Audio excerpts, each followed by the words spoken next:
If you think about where Mm-hmm. hip hop can go with the storytelling, it's what's the story? Now, at first, the story is like anything.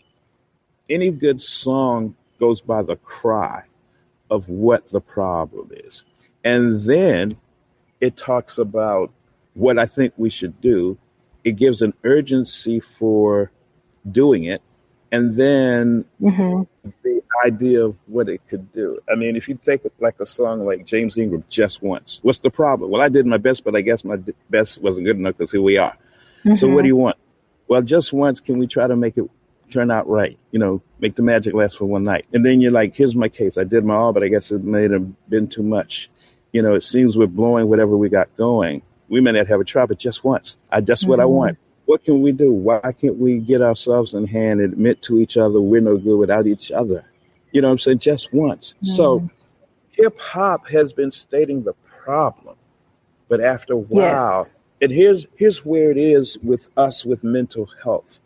When we Mm-hmm. focus on the problem, that's when we really get into the depression and anxiety. But every problem brings an opportunity. You're listening to the Black to Business Podcast, an educational podcast providing Black entrepreneurs with the tools and resources to start and grow their businesses. We chat with vetted Black entrepreneurs, thought leaders, and business owners as they provide tips and resources to help take your business to the next level.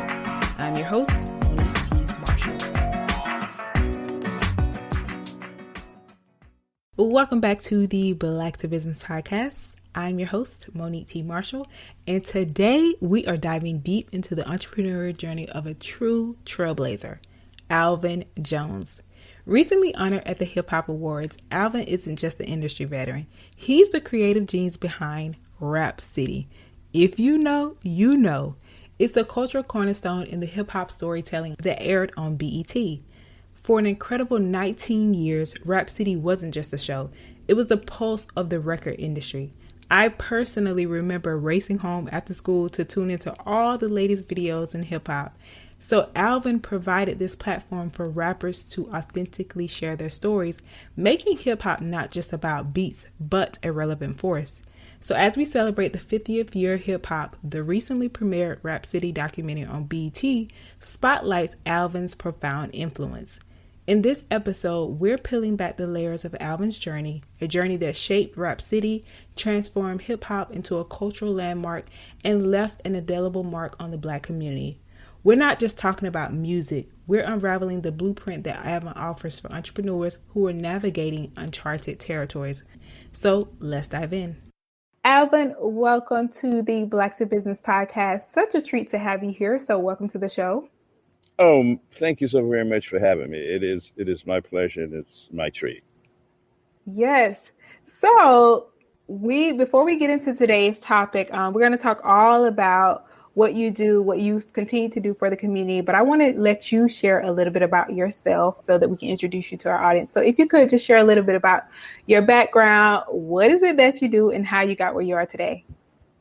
All right. Well, first thing, the most important thing, I am the son of Willie and Lois Jones. My dad's 93, my mom's 91. They're active and having a good time. So I am their brand ambassador, so to speak. Love that. I've been that way for almost 65 years.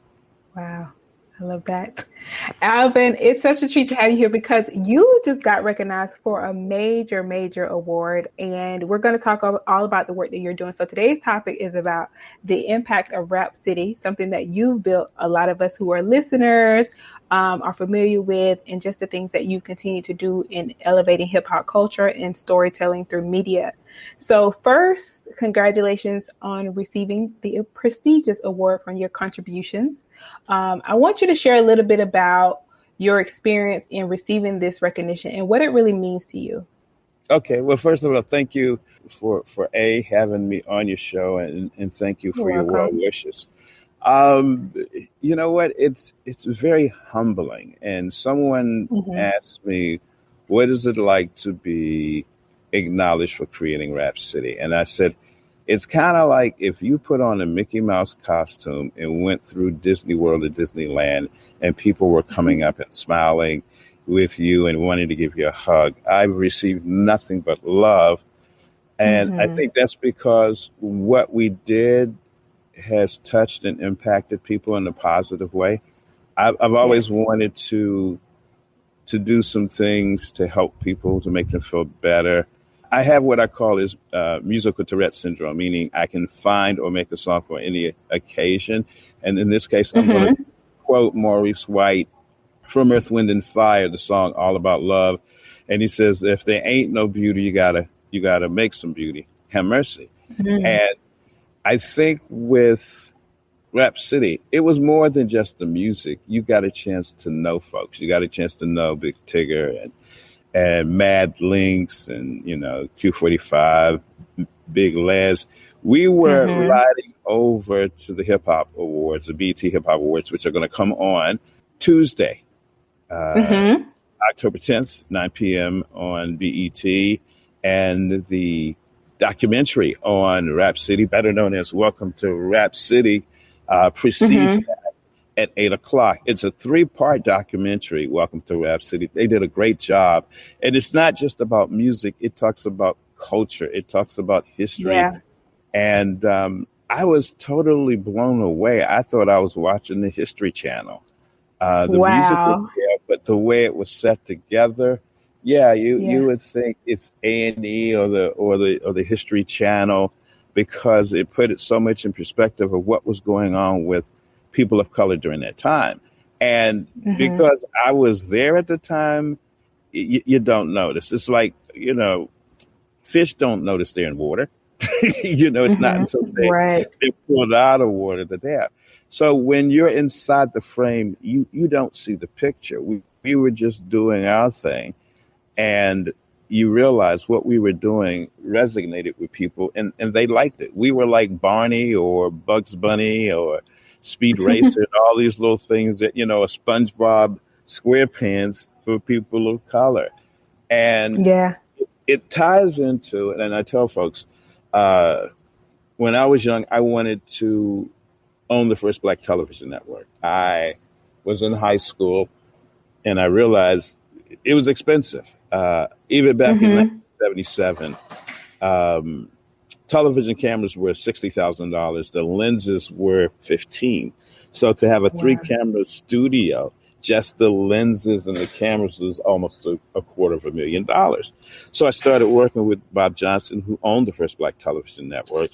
And with that, he gave me an opportunity. And we had Video Soul, and it was pivotal because we needed to make sure that Black music videos were represented, and they weren't. Right.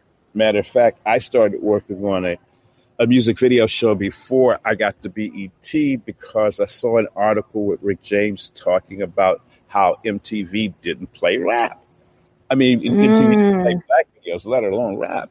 And so I started my show called Star Talk. I did the second show, and I got a call from BET. And I'm thinking, I'm going to work for this Black company, and we're going to be Black, Black, Black, Black.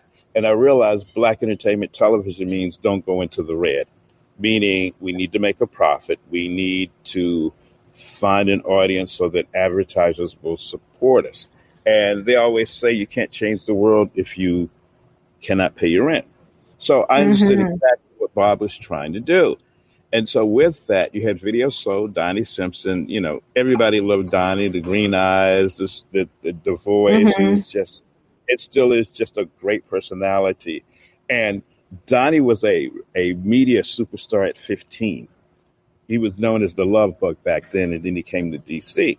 And so every artist wanted to be on Video Soul. And, I'm just thinking, I remember right before Whitney Houston made her debut on Video Soul. We were sitting in the little conference room, and she was very quiet because she was nervous because she had this song, You Give Good Love. And everybody told her, this is your big break. To be on Video Soul with Donnie Simpson is your big break. And so Luther Vandross and, Frankie Beverly and Mays and the Temptations and everybody wanted to sit on Donnie's couch. As a matter of fact, sometimes I go there and sit on this couch next to him while the videos were playing, not, realizing I got to get ready for my own show. So being a flagship, we all of the good stuff was there, and we couldn't take a chance on losing an audience. At least Bob didn't think it was So the Houdinis, the Curtis Blows, the Fat Boys, back then they were the Disco 3, all of that stuff, the UTFOs, all of that stuff, Roxanne, why, and even Roxanne Shante, why you got to make a record about me? All of that was put into Video Vibrations. So in New York, you had these guys, Lionel Martin and Ralph McDaniel, you had Video Music Box, and they were just knocking it out of the park. They were on in the afternoons, and they were on, BET shared that channel in the evenings. So while I was doing Video Vibrations, folks in the afternoon didn't see it. You'd have to see it on the overnight. So the perception was, because they'd watch Video Soul, because that's the flagship, and Video Soul playing rap, that they thought, hey, BET is not playing rap. So I go to the New Music Seminar, which is a big convention of all types of music in New York. And I run into the rappers, and they're like, oh, you're not playing rap. I'm like, yes, I am. You're not. Nah.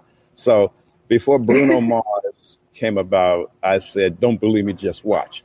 You think I don't play rap? I'm going to do a whole week of rap. And if it ain't rap, it's a commercial. So back in those days, school didn't start until after Labor Day. So I figured I'd take that last week before Labor Day and do a week worth of rap. And I wanted to make sure everybody was home, because we came on at 4 o'clock in DC, Philly, New York, and Miami. But in Seattle and Portland and San Francisco and San Diego and LA, we were on at 1 o'clock. So you may have been in school. So we did that. I go to the promotions department and I say, hey, can we get some promotions? Yeah, we don't think it's worth it. Okay, fine. We do the week, highest ratings in the history of BET. Bam. Wow. And so we said, let's do another one, and let's start it when kids are out. And so we decided to do it between Christmas and New Year's. So we went up to New York to tape it. BET was partners with HBO for marketing, and the sales department for BET was in the offices of HBO. And BET we're starting to grow, because when I started at BET, I started September 17th, 1984. It was 40 people working at BET. Now, that Friday before I came in, there was only 20 people working. So they added 20 people in one day, doubled the sales force. I mean, the people working there. So now BET's starting to get established. And so now the sales department gets its own office. And so we moved into that office, and it's brand new. And James Ebron was the vice president of sales, and he offered his brand new offices for us to use. So we had a room where we did the interviews. We had Sweet Pea, Shine, had Get Fresh Crew, Kid and Play. We had the Jungle Brothers when Q-Tip was with the Jungle Brothers. We had Boogie Down Posse. So everybody. Yeah. All the who's who. Right. We had the Fat Boys. We had Slick Rick. We had Eric B. All of these things there. And, we had Audio 2 with Milk and Wiz. So you name it, they were there. Now, the office was so new, there wasn't a lot of furniture. So we literally had these rappers sitting on the floor because we didn't have any place for them to sit.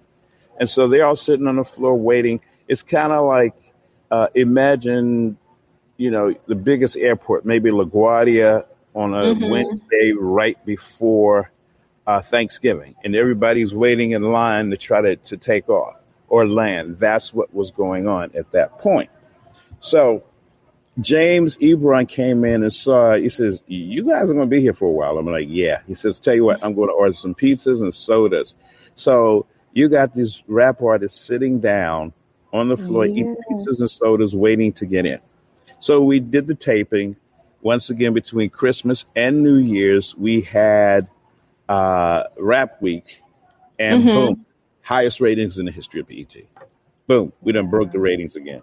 And then New Edition came with the Heartbreak album, And that's when Johnny Gill joined, and they had "If It Isn't Love" and "Sorry You're Not My Can You Stand the Rain," all of that stuff. So good music. Thank you. BET did a special, to promote that new album. Then that broke the ratings record for BET, and so we decided to do, during the time that folks were out that week for Easter, another Rap Week special. Earlier that year, I'd run into MC Hammer in San Diego. I went to the Super Bowl. That was when Doug Williams became the first black quarterback and the first black quarterback to have an MVP. And, I'm from Washington. So back then they were the Redskins, went to go see them. Boom. That's the Sunday. The Monday, I do what I normally do when I was the unseen VJ at BET. I go by radio stations in different markets when I was there, and they'd interview me on the radio. Hey, we got the unseen VJ, right?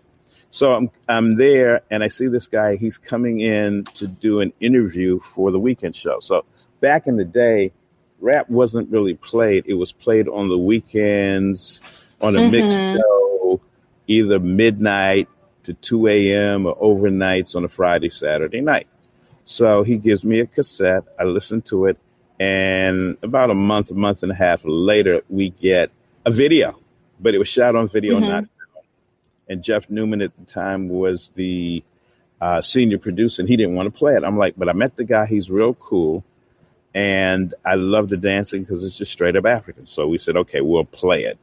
So we did. I see him at a conference, and he's telling me, hey, we're going to be signing a record deal. I'm like, look, from now on, shoot stuff in video. In film instead of video. So the first video was Let's Get It Started. And then the second video was Turn That Mother Out. So we are in Jacksonville, Florida. So it's him, Luke, Run DMC. No, it wasn't. It was LL Cool J, EPMD, Ice-T, Hammer, and Public Enemy. And I'm in the lobby, like, yo, man, come out to the tour bus. And he showed me the video for Turn This Mother Out and said, hey, this is what I did based upon what you told me. And I'm like, cool. Back then, remember you used to see Hammer had that big entourage and he thought he was trying to live large. What he was trying to do, he was trying to give other people a living. He says, man, I got some folks, they got put out the house. Some of them were homeless. Some of them just got out of jail. What he was trying to do is to provide a job and a decent living for folks. So I just want to put that out about Hammer. So we decided. Wait, I want to ask you, Alvin, because that's very powerful. That's a very powerful thing to note. And I also want to ask you, when you spoke about the fact that rap wasn't played on until the weekends and things like that. Like, why do you think that's the case at that time? I want you to say, like, why was that the case? Oh, it's always the case when something's new. So, for example, if you go back to the 50s when Elvis Presley was first coming out, you didn't see Elvis Presley didn't get Grammy nominations. It was Perry Como. You got to realize each new generation creates their own music. And so when it's the music of that generation, the people who are already there don't understand it. Yes. It's kind of like I come to your country and I don't speak your language.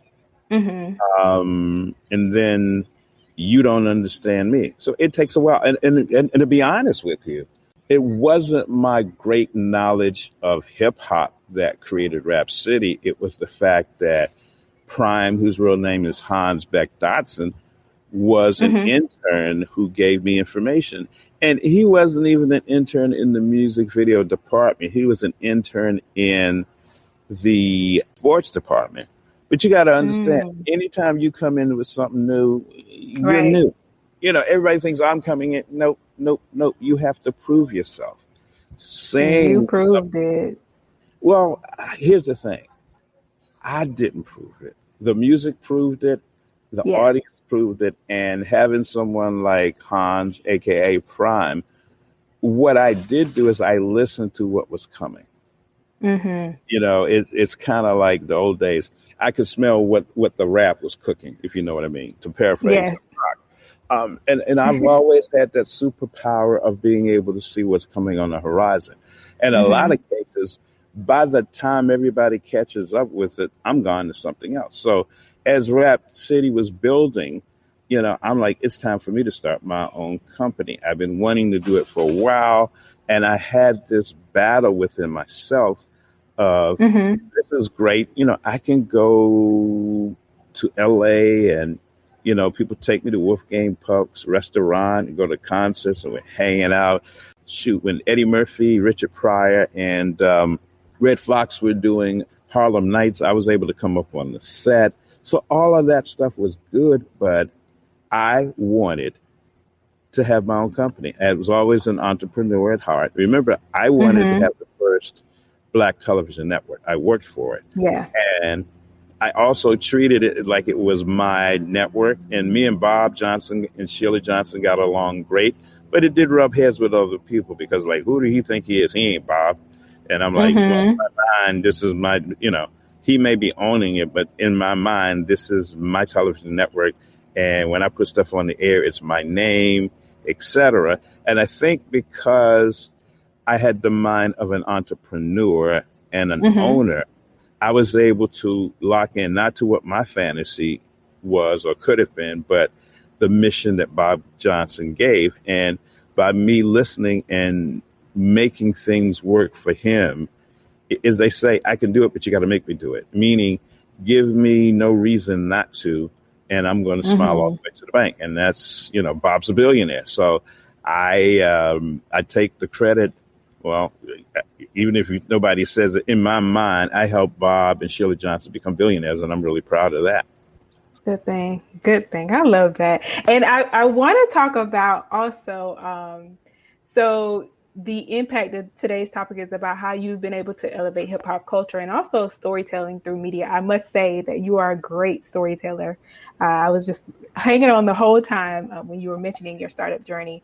And I want to talk about the fact, like, as the creative Rap City, how do you perceive the role of storytelling, looking back in hip hop and the power of media in elevating these stories? So just like you talk about the artist having the entourage and what he wanted to do for the entourage, and someone else looking in at that may have looked at it differently, but being able to say that, like, how do you perceive the role of storytelling in this hip hop? Well, guess what? Storytelling came before hip hop. Hip hop is a form of storytelling. You've had your griots in Africa. You had what was called the talking feather, where in Native American culture, you sit around and you'd pass the feather, and a person would talk. They would have something to say, and they pass it around. Even if you look at the halls of Congress, I covered Congress for about almost 20 years. And you see what happens. Each person gets 5 minutes, and they can either yield their time to someone, or they, as Auntie Maxine Waters would say, I reclaim my time. So it's always been the case of the storytelling. I remember, so I'm getting ready to turn 65. I graduated from high school in 1977, in the 1900s. And I remember when Roots came on with Alex Haley, that series, and it made people want to find out who they were and where they're from and where they come from. And I remember in college, we had to do something where you had to find your roots. And I found out a lot about my family's history and certain things that I did not know. And so with rap, it's telling you, you've had the Last Poets, you've had Clark Terry, you've had Gil Scott-Heron, you have all these folks who have been telling stories to griots, passing it down. I mean, even in songs have always told stories. Like back in the day, when there was going to be, when there was going to be a chance to run away on the Underground Railroad, the song was, "Swing low, sweet chariot, coming forth to carry me home." Meaning, the chariot was the Underground Railroad. You're going to get on the Underground Railroad and go. And think about this. They talked about, even in the song, "People get ready, there's a train a-coming." It's that, even don't miss that train, the party train. People all the world go join hands, get on the love train. We even had the soul train. In other words, the great thing about a train that you can never get lost because the train is on the tracks and it's moving. Right. So you can't make a wrong turn. So when you look at stories talking about what's going on in your life, hip hop is 50 now, which means it qualifies for an AARP card, right? And so now what are we going to do with this next 50? Hip hop has become mainstream. It touches people. Listen, in working up on the Hill, I've covered stuff on both sides of the aisle, from real liberal to right stuff. And I've gone to these CPAC conferences, which is real conservative, and the ALEC, which is all of the conservative state and local legislators and mayors. And guess what? At the end of the night, when they go to have a party, one time I went and there was a party on Capitol Hill up in the back of one of these, pubs, and they're playing California. Nose high. Yes. And these are these white conservatives who are, they're against affirmative action. They down with Tupac, right?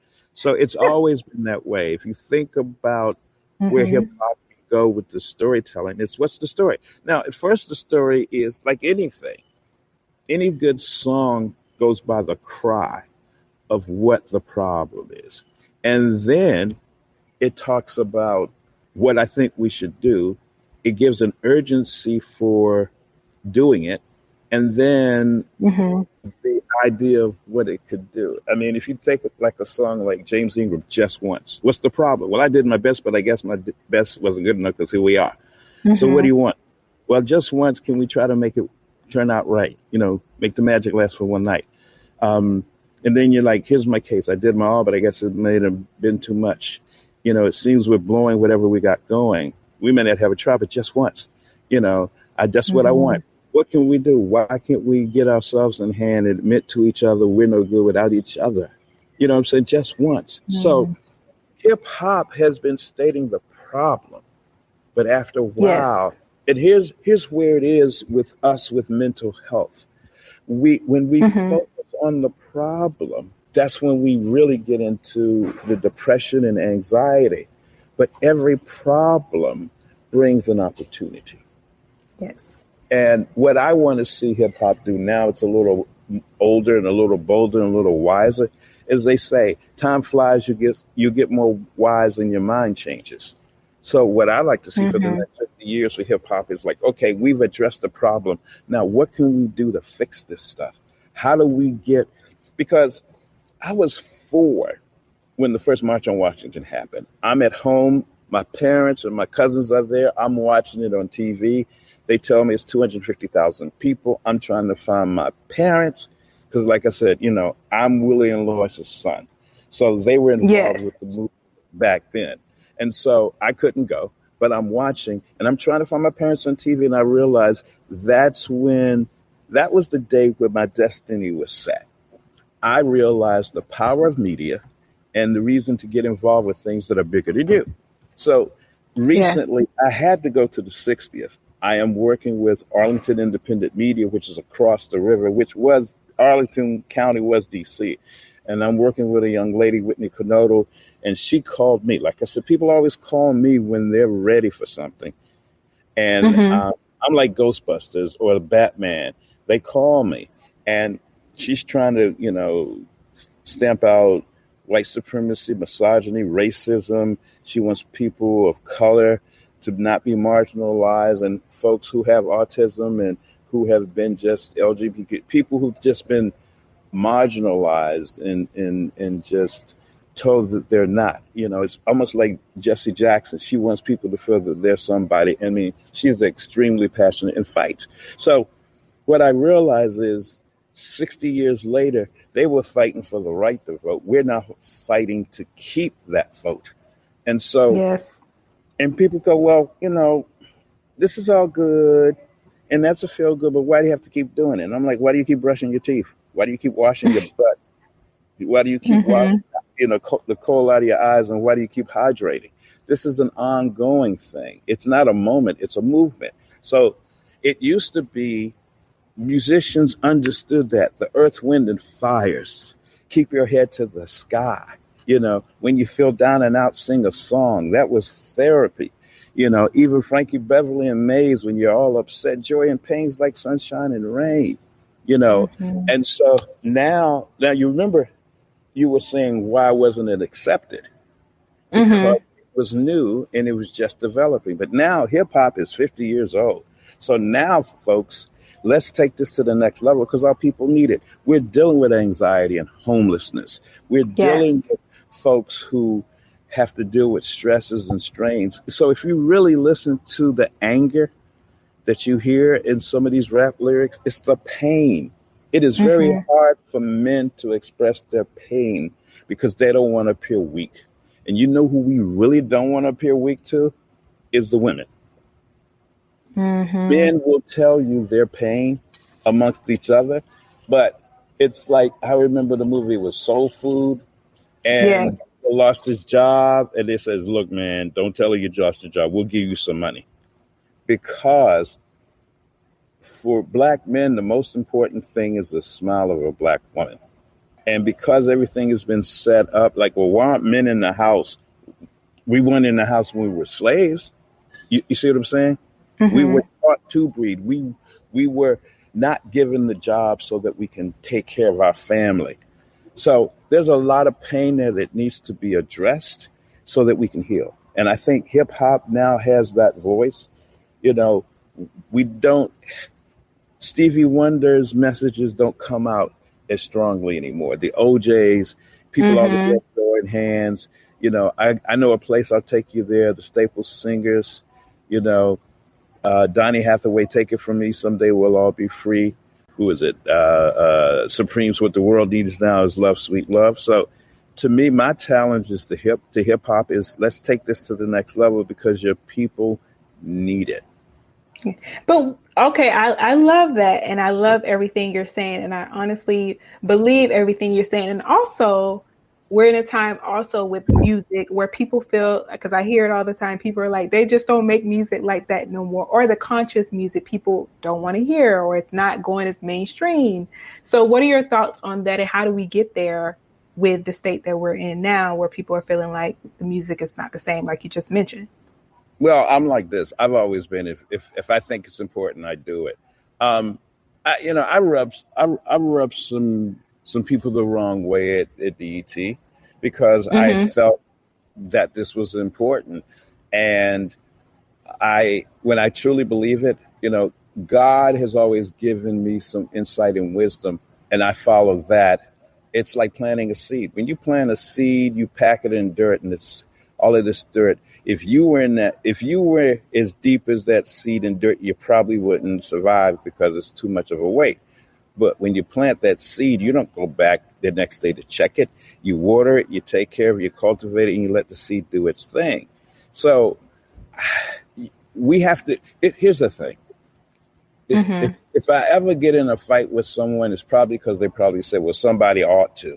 No, the fact that it needs to be done means you need to do it. And if you give it to someone else, you basically advocated.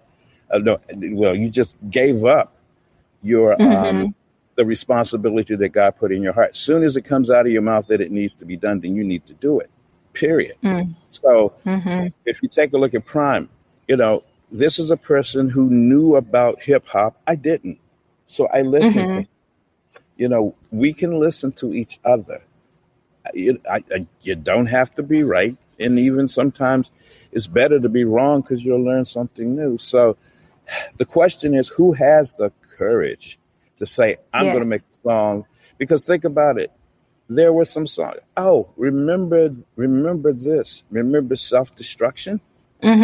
Self-destruction. You're headed for self-destruction. They all got together. I remember when they were trying to make being a holiday bill. They did the rappers got together and did that. They did a song, We're All in the Same Game. When you want to do something bad enough, you'll do it. I mean, you have children? I don't have children. I'm asking okay, but you've been a child. When you want to stay up or you want some shoes bad enough, you'll bug your parents until they get them. So we get what we don't give up on. I love that. See, and that's, I was a big music fan. And for me personally, I always felt like the way to reach, especially the Black community, especially like the work that you're doing, is through music, through hip hop, because that is the people that, our community listens to. So for me, when you're saying that, it's like, okay, being able to amplify those voices of people like yourself who are speaking about the need for these things in our community. And hopefully someone who is an artist or someone who is in the industry hears this message and they go and do the work. Well, everybody wants to listen to your show, so they're going to be listening. Why do you think I'm here? Everything comes right. Everything comes within its time. Yes.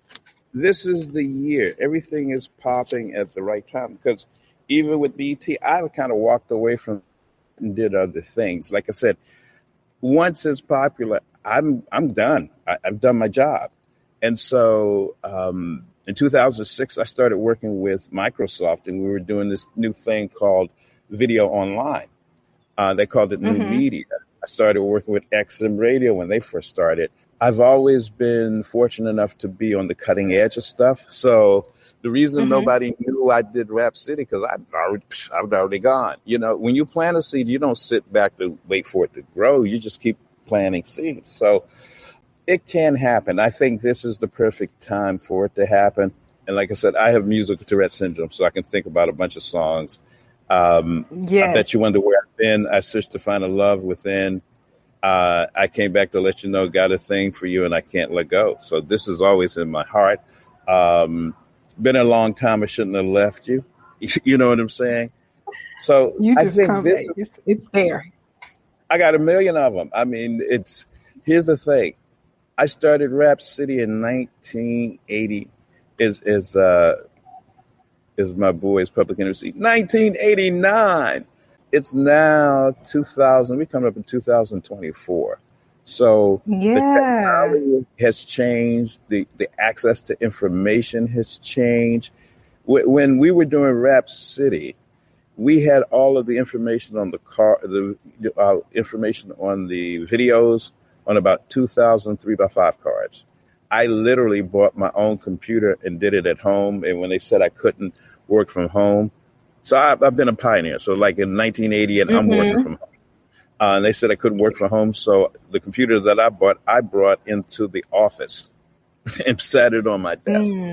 Like I said, I rub people the wrong way. They're like, who do you think he is? But I was able. Wait. They're not going to be commenting on this podcast episode like Alvin was doing all of this and this and the backlash. I don't care. I mean, but no, I have. I mean, but you have to. If you want to make an omelet, you can't have eggs just sitting over there. You have to do what's right, and you have to feel what you were given. And someone told me one time, I said, but other people don't get it. And they said to me, if God thought they would, he would have told them to do it.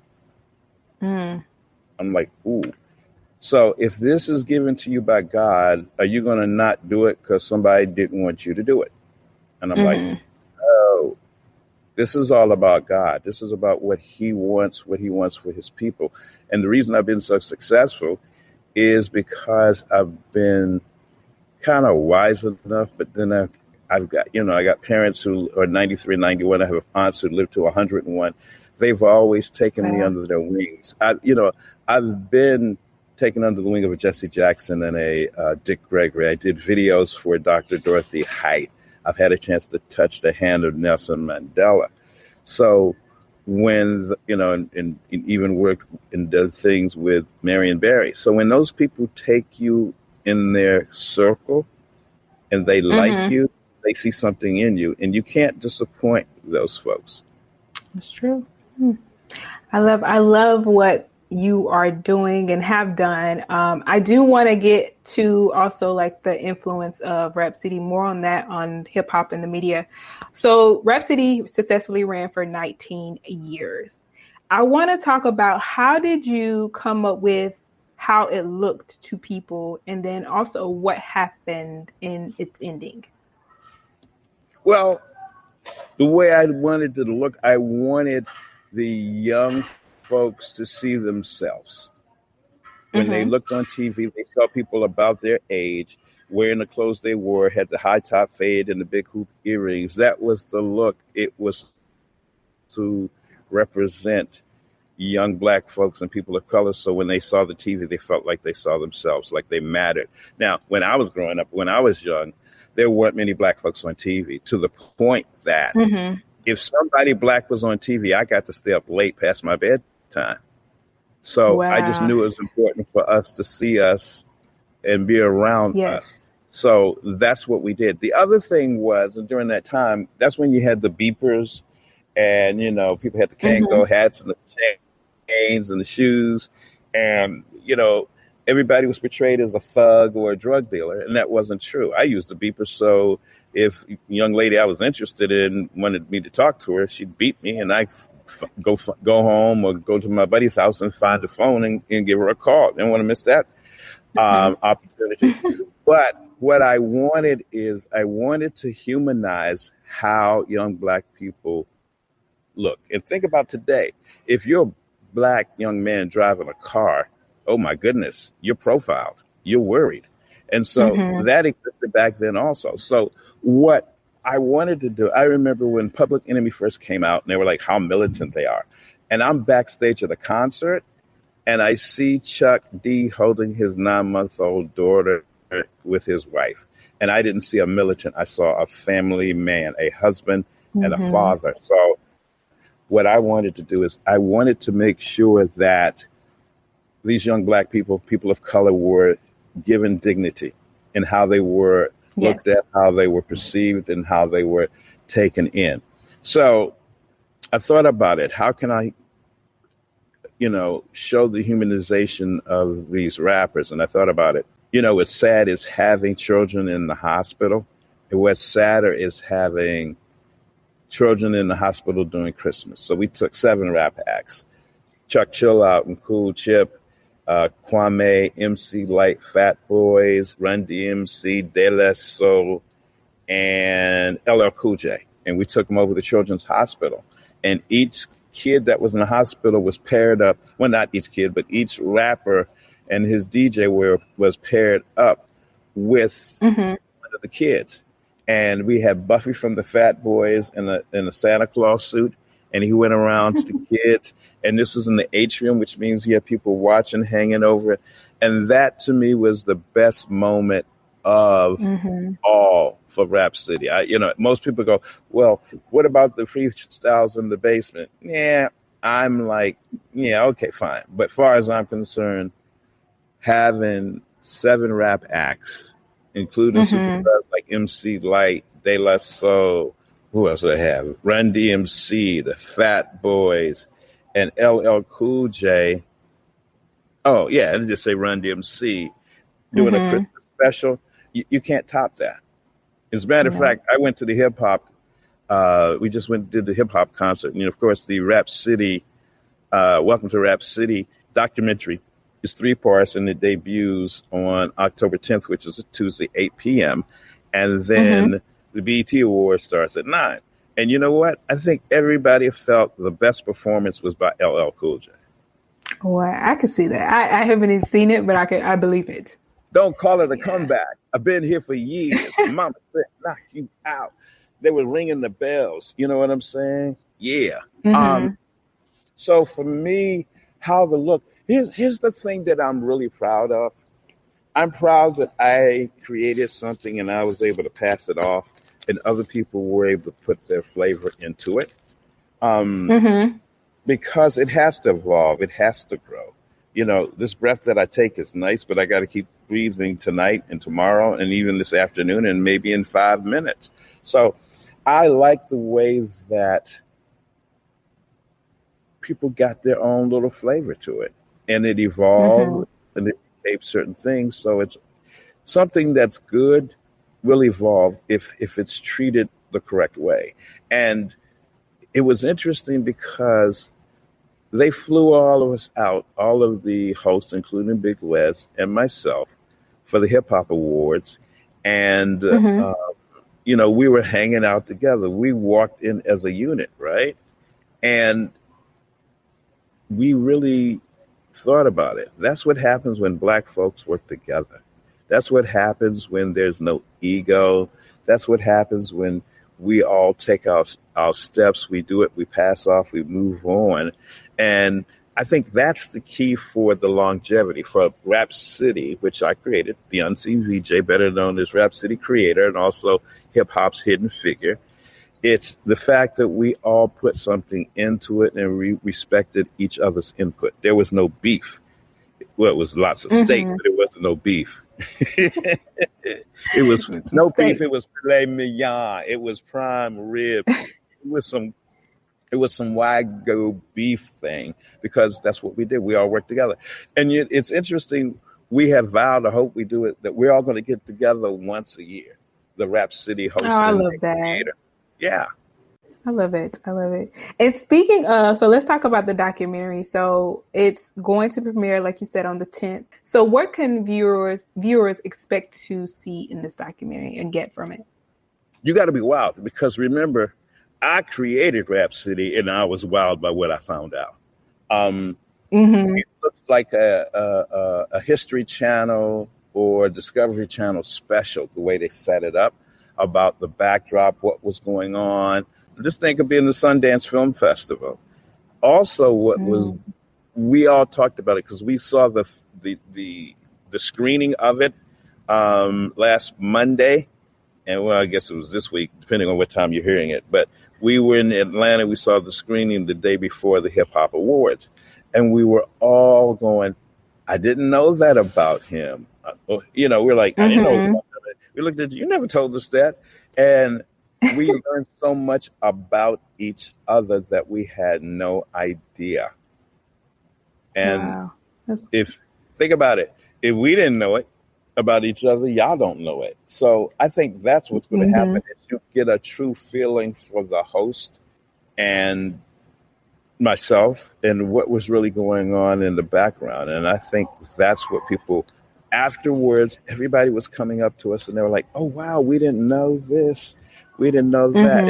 It's funny, at the screening, Mama James, LeBron James' mom and LeBron's uncle and cousin were there. And they were like, wow, we didn't know.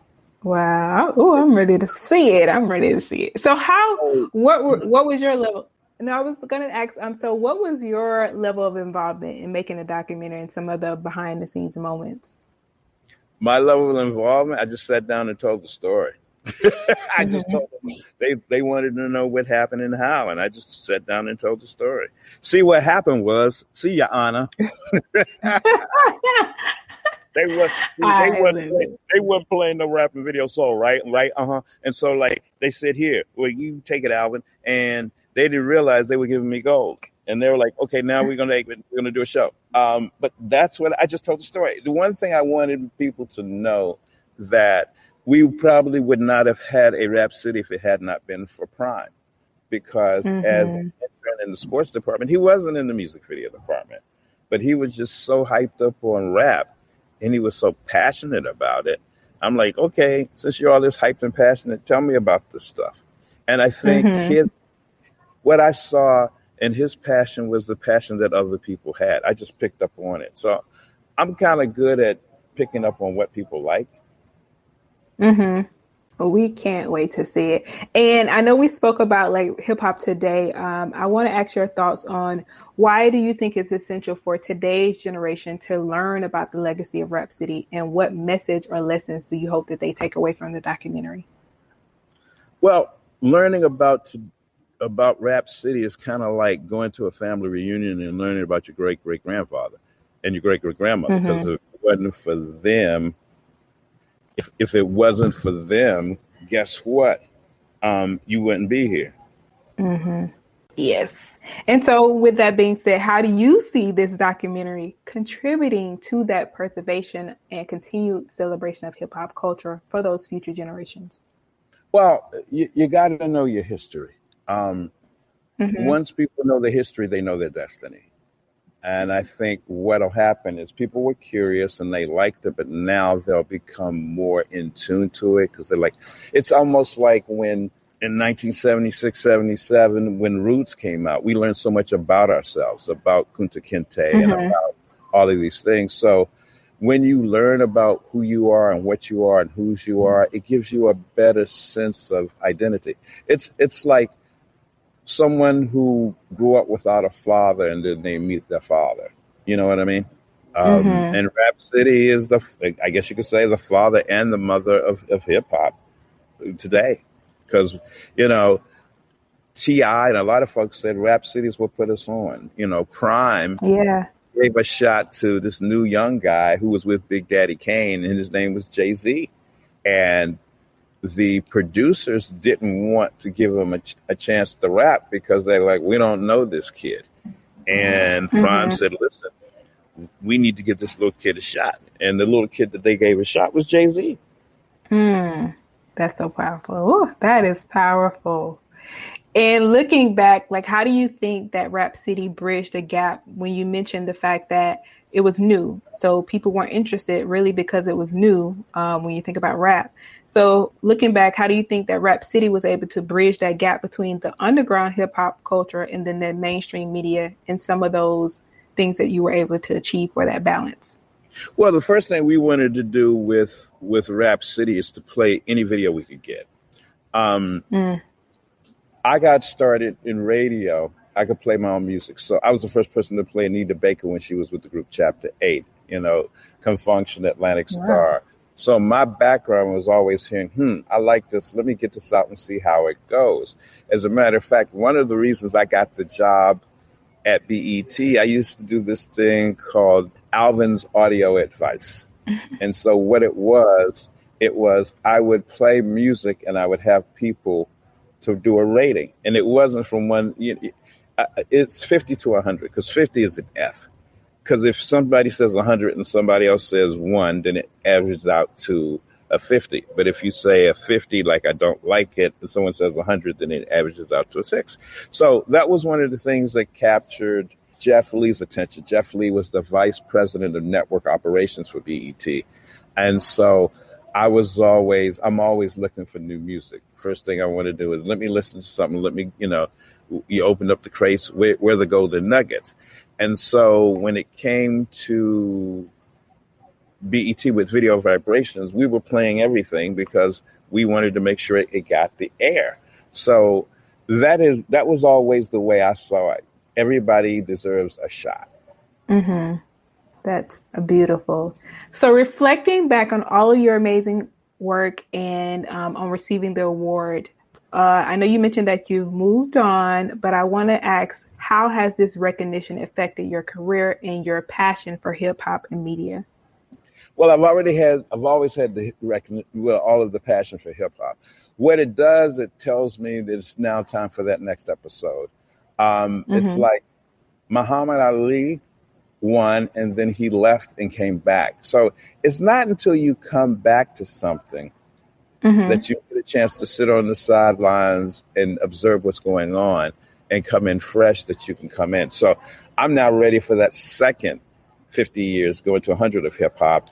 And so there's some things that when I left, there was a vacuum in some scenarios. You let other people do their thing and they know stuff, but at the same token, there's certain things that I see that God has given me.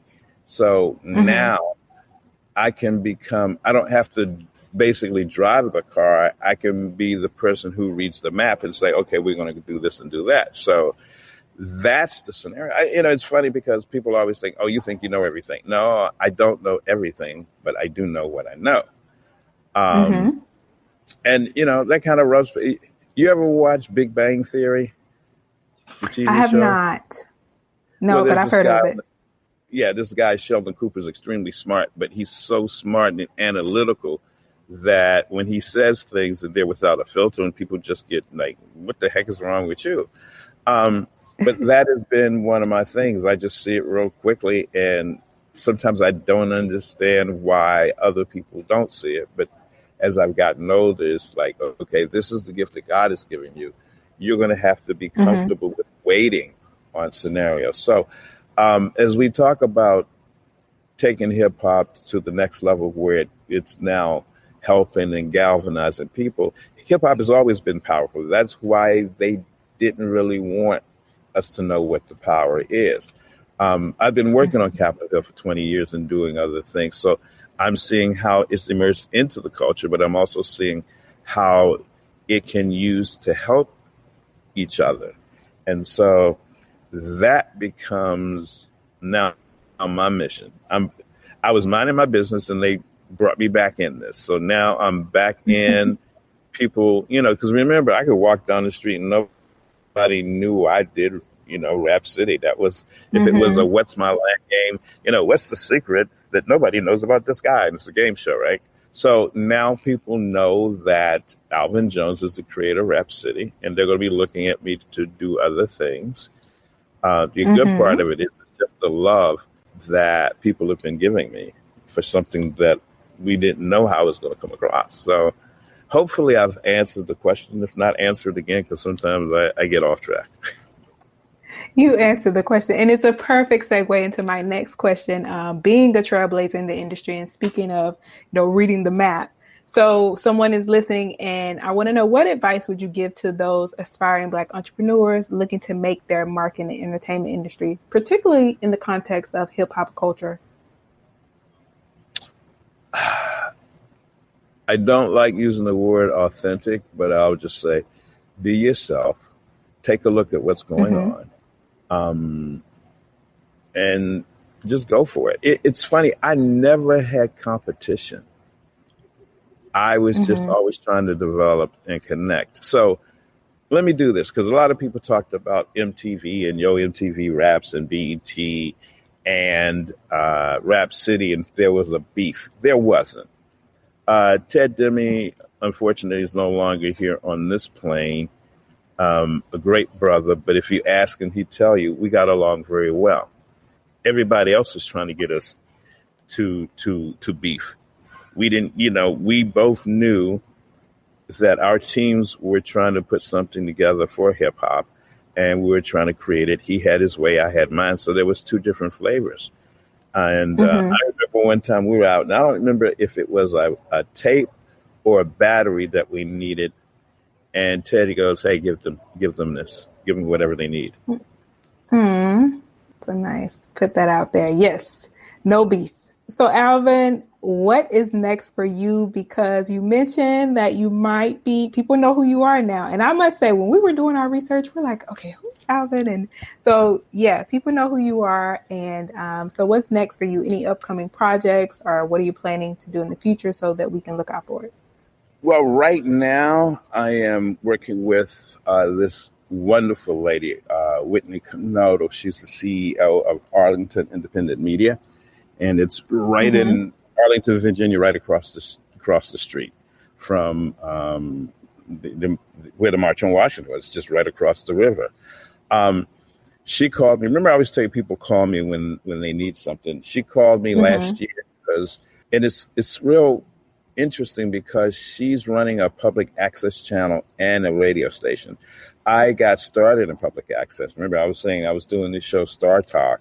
Public access gave me equipment and training so that I could work on my music video show. So I was ready for BET.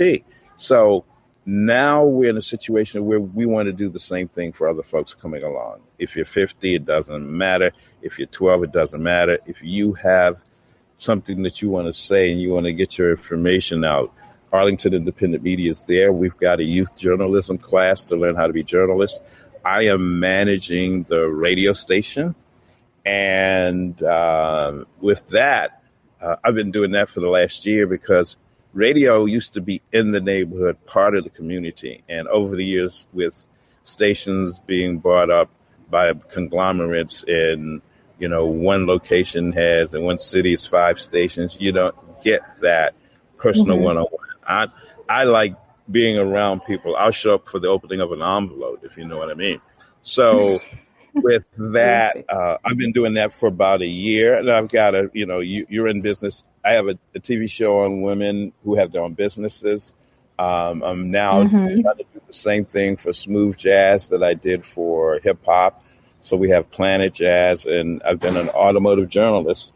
So we're getting ready to relaunch for the new season our television show, Planet Vehicle. So I've always been busy. Like I said, working on Capitol Hill, became one of the first companies with Microsoft back in 2006 to put video online. So I've stayed busy, but because, remember, at Video Vibration, I was the unseen VJ. So I got things done. You just didn't know who I am. So there's a lot of things I've been doing.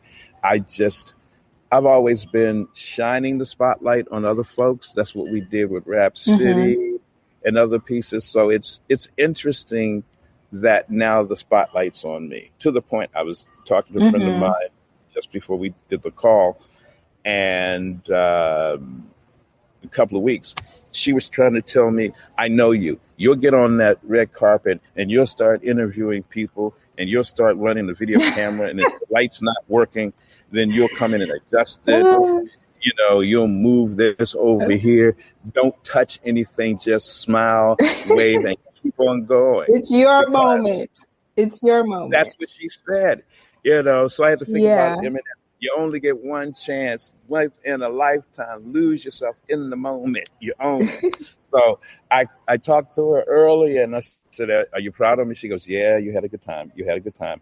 Did you get anything out of it? She said, I just want you, because everybody is saying we need you to be seen. Because remember, I was the unseen VJ. Wait, what does that mean again? Unseen VJ? Okay. Years ago, there was a show called The Gong Show. Basically, you come on and perform and do whatever you want. And there was this big gong, like they have in, the big thing you hit with the mallet, bling. And if people didn't like your performance, the members of the panel would get up and hit you with the gong. It's kind of the same like Showtime at the Apollo. If you're not good, you get booed off the stage. Yeah, Mr. Sandman. So you'd get gonged. And they had as a break in between this guy who was a comedian, and he would tell jokes, but he had a paper bag over his head. So they called him the unseen comic. So one time someone sent a letter because I was doing the voiceovers. You didn't see me. Originally, Video Vibration was going to be like The Breakfast Club and Howard Stern, where it's a radio show, but there's cameras in there, but we never got the cameras. We just kept on going. And so, just being unseen. Someone says, well, why are you unseen? And I just said, instead of the unseen comic, I became the unseen VJ. And it was funny because everybody wanted to know what I looked like.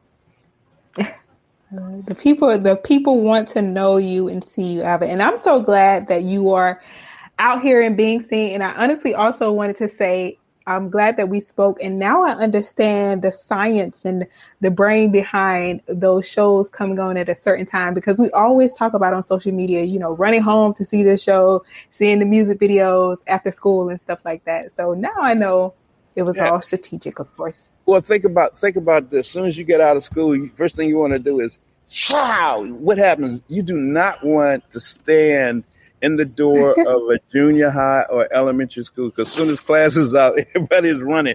Yeah. Right. And that's what you wanted. You wanted people to run home, straight home, to get home on time.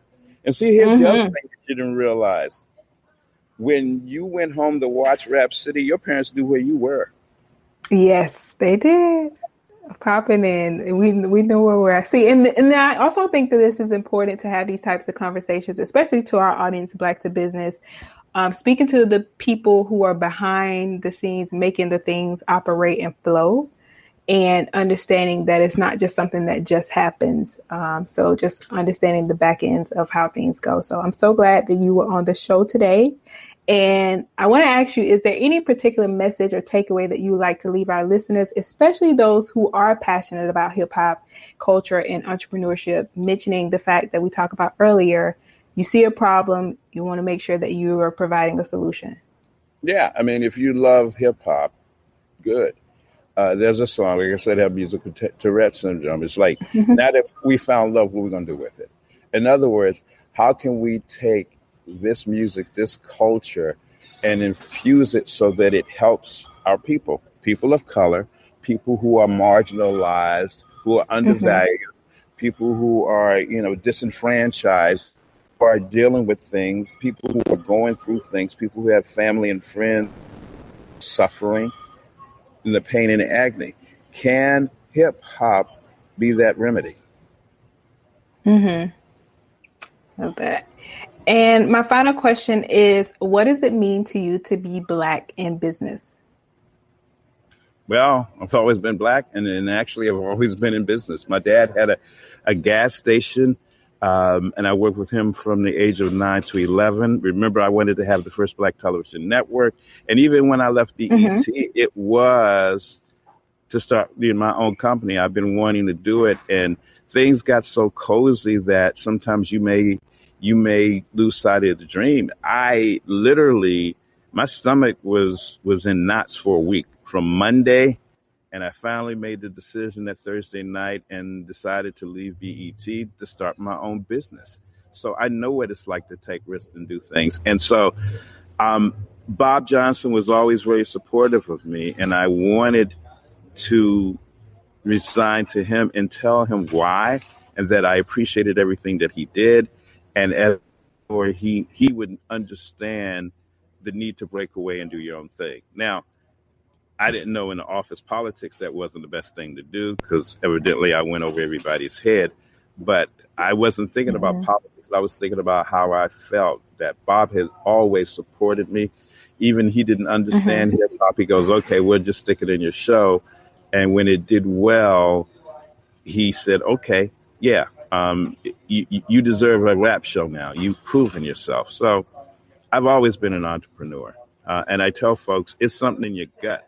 You know, if you say I would, I'd walk for 3 weeks and not drive the car so I can buy some equipment, or, get a new camera, or, hey, I need this for my business, then you're an entrepreneur. Love that. Love that. So Alvin, how can people, they're listening and they're like, they want to stay connected. They want to continue to support you. So how can they find you and continue to support you? Okay. So, let's do this. For Twitter and for Instagram, it's the Alvin Jones, THE Alvin Jones, because people like say, are you the Alvin Jones? You can hit me an email, info@alvinjones.com, info@alvinjones.com. Love it. We'll definitely put all of that information in the show notes. Alvin, this has been such a pleasure speaking with you, and I am so glad that you chose the Black to Business podcast. And again, congratulations on your award, and thank you so much for being on the Black to Business podcast. Oh, listen, please, thank you so much. I mean, it was just absolutely, I'm just overwhelmed. It's just the fact that people think that what I did had some influence. It meant something to them. It's like, I know how Santa Claus feels now. I just didn't it's have to almost do all the that. season. It was just a different distribution chain, but just the fact that people appreciate something that you did and it meant something to them. Yes. So thank you for having me on the show. I only ask one thing, that this is not the last time I'm on the show. This will definitely not be the last time you are on the show. So yes, you got it. And there you have it, fam. What an incredible journey, an incredible conversation with Alvin, the true visionary and creator behind Rap City. It was such a big deal to have him on the show. Now, as we wrap up, let's dive into some of the key takeaways. So first, Alvin reminded us that Rap City wasn't just a show. It was a cultural movement, and it provided a stage for raw storytelling, making hip-hop a relevant force for 19 impactful years. And one of the things you want to take away is what Alvin mentioned, is that sometimes when something is new, everyone isn't going to be on board because it's new. They haven't heard it. So for him to be a pioneer in the industry, it was such an amazing discussion to hear that. And we also explored the science behind Rap City's strategic airing after school. He broke that down for us, a time that really became nostalgic for many of us, because who else remembers rushing home to catch the latest music video and hear the hottest track? I know I did. The memories. And I also love that Alvin related the popular songs that we know today, the storytelling in those songs, as he likes to call it, his musical Tourette's. It was so fun to hear that, and so insightful to hear about the storytelling in hip hop. Now, if you want to learn more about Alvin, how to connect with him, please head over to blacktobusiness.com/176, and there you'll find additional resources and ways that you can connect with him. As always, thank you so much for joining us on the Black to Business podcast and being a part of the Black to Business fam.